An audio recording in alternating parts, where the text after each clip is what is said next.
Hello, I'm Kane, one of the researchers at Martin Mere, and welcome to this special episode of Martin Mere's Wildlife Weekly, behind the scenes in Iceland.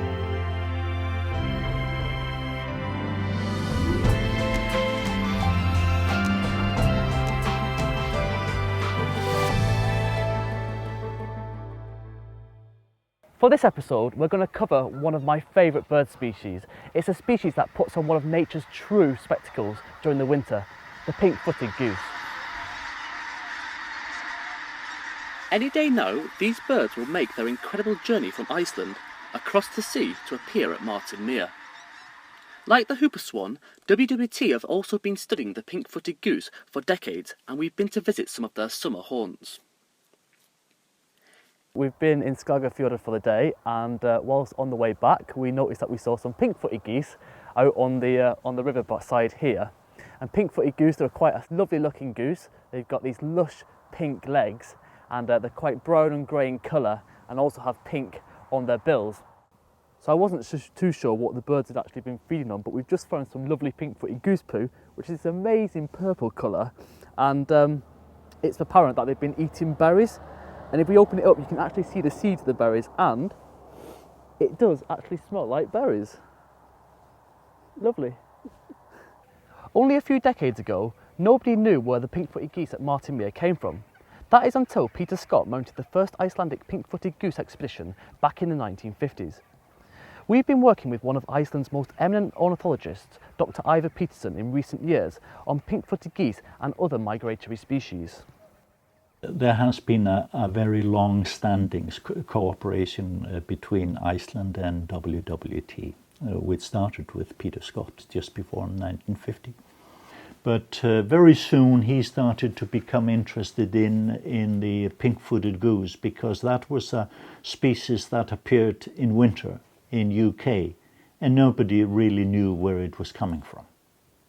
And although people were guessing, they were coming from Iceland, and that's why these expeditions were mounted into the interior of Iceland. Peter Scott says here towards the end of the book that, and I quote, "At least two of those who took part in the wild goose chase up the Þjórsá think that the pinkfoot is the most romantic bird in the world. Let us hope its lonely and lovely headquarters under the white ice cap remain its sanctuary forever, the nursery of many another 1,000 geese." On these early expeditions, nearly 10,000 pink-footed geese were rounded up by Sir Peter Scott and his team on horseback and foot. The ringing and re-sightings of these birds proved that Martin Mere pink-footed geese were migrating all the way from Iceland. But now, believe it or not, it's around about 11 o'clock in the evening and it's still light in Iceland here, but the birds are thinking about going to roost. We headed off on our tour around Iceland, and en route spotted lots of pink-footed geese and many other birds that migrate to WWT Martin Mere, like the dunlin and widgeon, although in these shots they are molting and growing new feathers.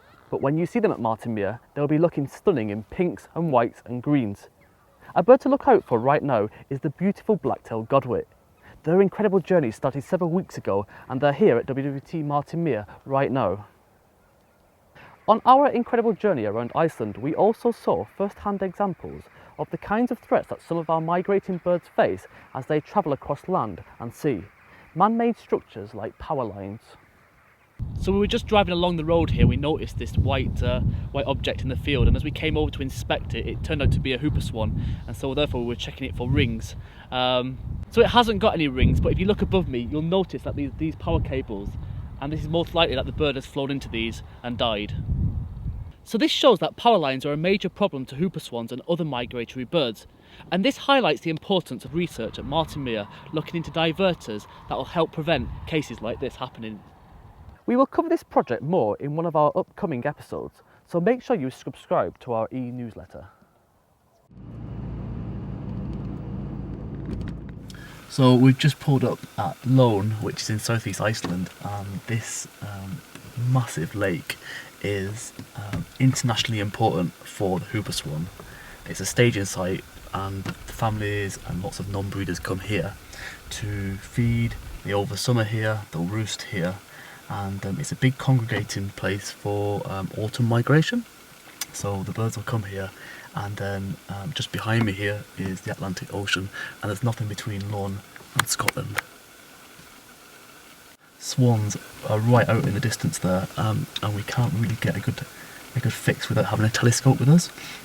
But I would suggest there's between 7,000 and 8,000 birds here, which is certainly the most I've ever seen, and the noise when you're outside of the car is just unreal.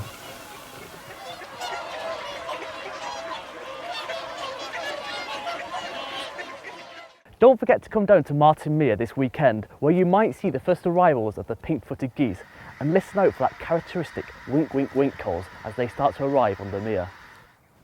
If you've enjoyed these special editions of Wildlife Weekly from Iceland and a behind the scenes look at some of our overseas research, then please leave us a comment below.